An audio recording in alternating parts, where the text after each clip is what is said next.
السلام علیکم ورحمۃ اللہ وبرکاتہ۔ اعوذ باللہ من الشیطان الرجیم۔ بسم اللہ الرحمن الرحیم۔ رب اشرح لی صدری ویسر لی امری واحلل عقدۃ من لسانی یفقہوا قولی۔ اللہم انفعنا بما علمتنا وعلمنا ما ینفعنا وزدنا علما، آمین یا رب العالمین۔ اعوذ باللہ من الشیطان الرجیم، بسم اللہ الرحمن الرحیم۔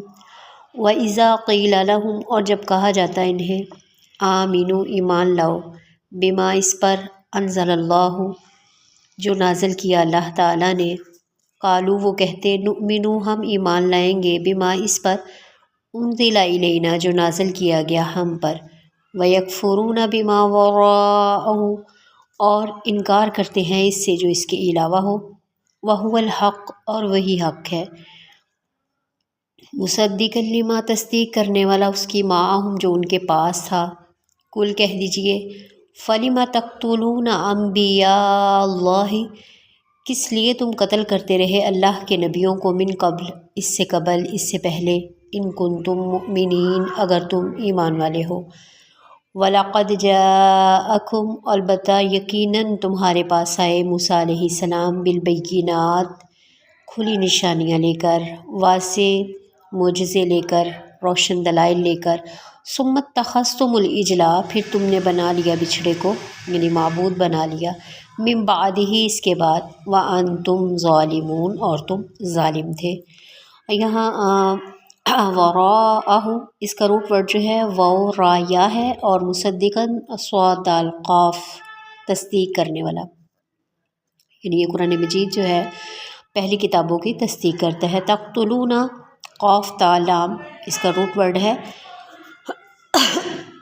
یعنی جب ان سے قرآن مجید پر اور نبی کریم صلی اللہ علیہ وآلہ وسلم پر ایمان لانے کو کہا جاتا تو یہ کہہ دیتے کہ ہمیں تورات انجیل پر ایمان رکھنا جو ہے یہ کافی ہے، حالانکہ یہ اس میں بھی جھوٹے ہیں۔ قرآن تو ان کتابوں کی تصدیق کرنے والا ہے، اور خود ان کی کتابوں میں بھی آپ صلی اللہ علیہ وآلہ وسلم کی تصدیق موجود ہے۔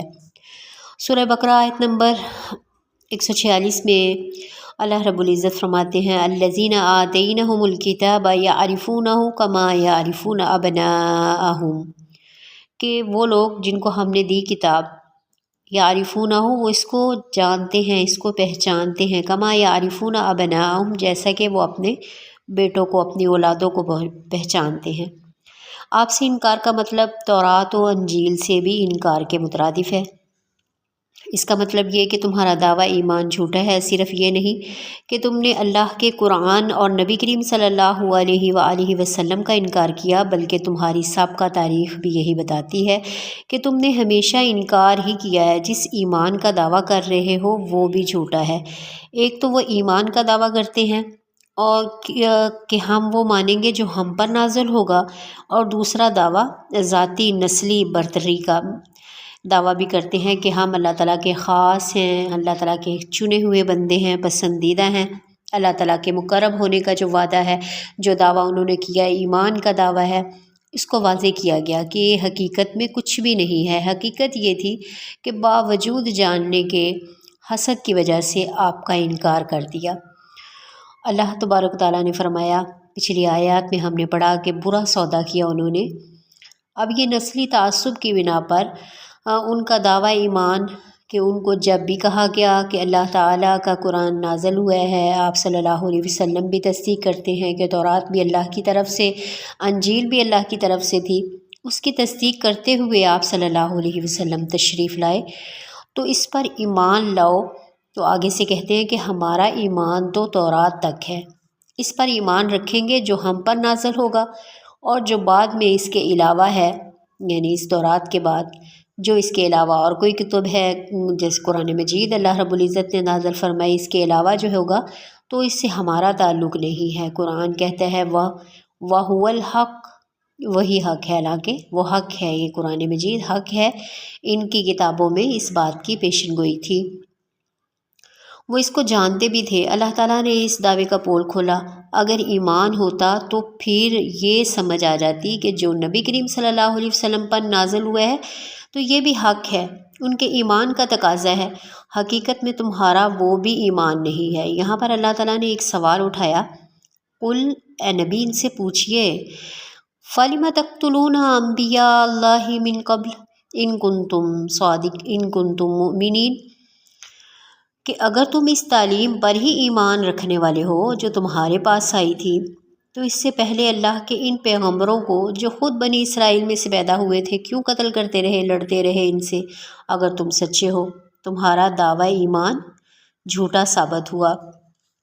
یہ طرز عمل کوئی نئی بات نہیں ہے، موسیٰ علیہ السلام کی زندگی میں ہی تم یہ طرز عمل اختیار کر چکے ہو، حالانکہ یہ تمہاری تاریخ کے ابتدائی ایام تھے، اور اللہ کا عظیم پیغمبر تمہارے اندر موجود تھا، وہ تمہارے پاس روشن دلائل، کھلے کھلے معجزات جو ہے وہ لے کے آتا رہا، اور تم مشاہدہ کرتے رہے۔ اور پھر جب حضرت موسیٰ علیہ السلام جو ہے کوہ طور پر گئے وعدے کے مطابق، تو پھر اس کے بعد تم نے جلد ہی جو کیا بچھڑے کی عبادت شروع کر دی، ثم اتخذتم العجل، تم نے بچھڑے کو معبود بنا لیا۔ اللہ تعالیٰ نے پوری ان کی تاریخی کردار جو رہا ہے اس کو مکمل طور پر واضح کر دیا کہ اگر تم ایمان والے ہوتے تو موسیٰ علیہ السلام جو لے کر آئے تھے تو مومن بنتے، وانتم ظالمون، اس کے برعکس تم نے کیا کیا، تم نے ظلم کیا۔ تو یہ ظلم اور عدل جو ہے پوری دین کی اساس عدل پر ہے، اور پوری بے دینی کی اساس وہ ظلم پر ہے۔ عدل کسی چیز کو اس کے مقام پر رکھنا، اس کا حق دینا، کسی کو کسی چیز کا حق نہ دینا، حق تلفی کرنا ظلم ہے۔ تو حق کیا تھا؟ تورات پر ایمان کا حق، موسیٰ علیہ السلام پر ایمان کا حق، ان کی فرما برداری تھی۔ تو جو فرما برداری نہیں کرتا وہ ظالم ہوتا ہے۔ اسی طرح آپ صلی اللہ علیہ وآلہ وسلم کی فرما برداری جو نہیں کرتا، آپ کی بات نہیں مانتا، گویا نبی کریم صلی اللہ علیہ وسلم کو ان کا حق نہیں دیتا، تو وہ بڑا ظالم ہے۔ اور جو اللہ رب العزت کو اللہ کا حق نہ دے وہ کائنات کا سب سے بڑا ظالم ہے۔ اس لیے اللہ رب العزت نے قرآن مجید میں ارشاد فرمایا، ان الشرک لظلم عظیم، بے شک شرک جو ہے یہ بہت عظیم بڑا ظلم ہے۔ اللہ تعالی ہمیں عمل کرنے کی توفیق عطا فرما دے اور ہمارا خاتمہ بالایمان فرمائے۔ والسلام۔